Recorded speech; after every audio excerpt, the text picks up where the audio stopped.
Good morning, children.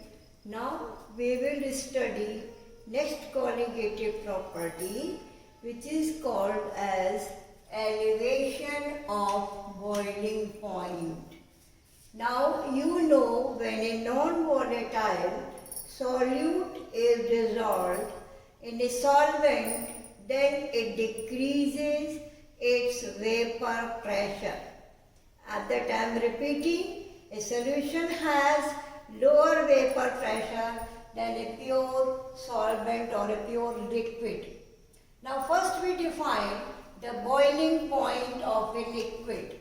Boiling point of a liquid is the temperature at which the vapor pressure of the liquid is equal to atmospheric pressure.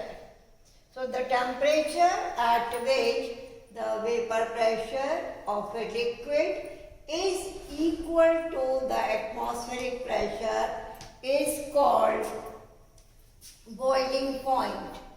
Now I have represented the boiling point. TA is boiling point of the solvent and TB is the boiling point of the solution. Now this is the graph to show the elevation in boiling point. Now in this graph, when we dissolve a solute in a solvent, then there is decrease in the vapor pressure. Now this line, we can represent the A and B line and C and D line. Now A and B line, this AB line is representing the vapor pressure of your solvent. This line CD is representing the change in vapor pressure of the solution. In the y-axis there is a vapor pressure and in the x-axis there is the temperature. Now this graph AB line is representing as you increase the temperature, there is increase in the vapor pressure of your solvent. So when we increase the temperature, there will be increase in the vapor pressure of pure solvent. Now at point B, the vapor pressure of the solvent will be equal to the atmospheric pressure. So this point B is represented as TA, which is called as boiling point of the solvent. Now the next line, that is CD. When you dissolve a non-volatile solute in the solvent, its vapor pressure decreases and this graph will shift here because there is a decrease in vapor pressure. So this graph will shift here. So here I am representing this line CD is showing the increase in the vapor pressure of the solution with respect to temperature. When you increase the temperature, the vapor pressure of the solution increases, and when it will become to atmospheric pressure, then a solution boils, and that is called as the boiling point of the solution, which is called as TB. Because by dissolving a non-volatile solute, there is decrease in vapor pressure, and that's why a solution is heated more to get the boiling point. Because of decrease in vapor pressure, we have to heat it more because we have to equalize its vapor pressure with the atmospheric pressure.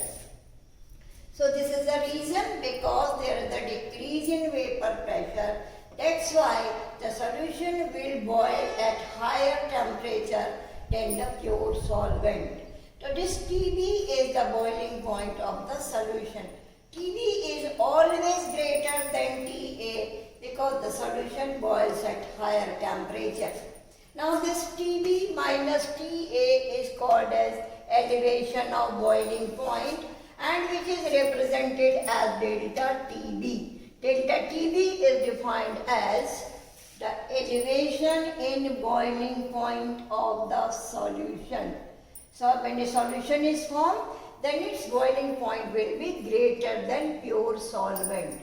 So this difference between the solution and the solvent is called as elevation of boiling point, which is represented as delta TB. Clear? I am summarizing it. When we decrease a non-volatile solute, the vapor pressure of the solvent decreases. Due to decrease in vapor pressure of the solution, more heat energy is required to equalize its vapor pressure with the atmospheric pressure. And that's why the solution will boil at higher temperature comparative to solvent.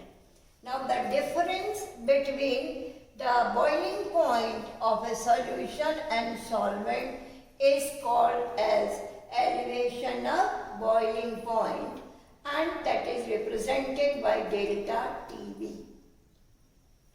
Now this delta TB is directly proportional to the molality of the solution. You have already studied about the molality. Yeah?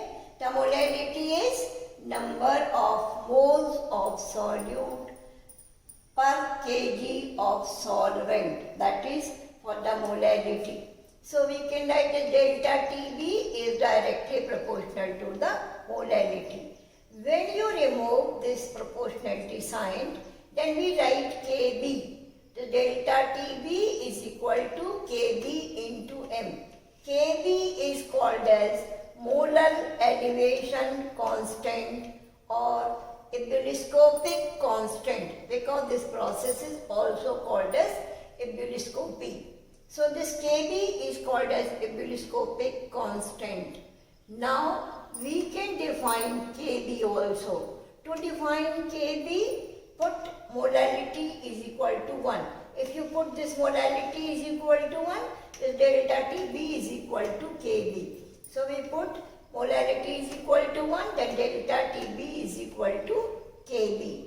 Now we can define the Kb, or molar elevation constant is defined as the elevation of boiling point of 1 molar solution. If the molality of the solution is 1 or unity, then elevation in boiling point is defined as Kb. So this is the condition when molality is equal to 1. That means 1 mole is present in 1000 gram of solvent. Then the elevation in boiling point is equal to the molar elevation constant, because we are using molar word here, so it is called as molar elevation constant. Now we can put the value of molality here. Now this delta TB is equal to Kb into Wb upon Mb, that is number of moles. You know the molality is number of moles per kg of solvent. So for the number of moles we can write Wb upon Mb into 1000 divided by mass of solvent in gram. When you convert gram into kilogram, so it will be divided by 1000. So 1000 is here. So Wb is again now mass of solute. Mb is the molar mass of the solute. Wa is the mass of solvent in gram, and then here is a 1000. Now this property is also used to determine the molar mass of the solute. So we can determine the molar mass of the solute by transposing it. By transposing, Mb is equal to Kb into Wb upon delta Tb into 1000 upon Wa. So I am repeating from here. We can define Kb. Kb is defined as the elevation of boiling point of 1 molar solution. Now according to this formula, delta Tb is equal to Kbm, and m is equal to Wb upon Mb into 1000 upon Wa. So we can find out the molar mass of the solute when the Kb for the solvent is given, When the mass of solute is given, elevation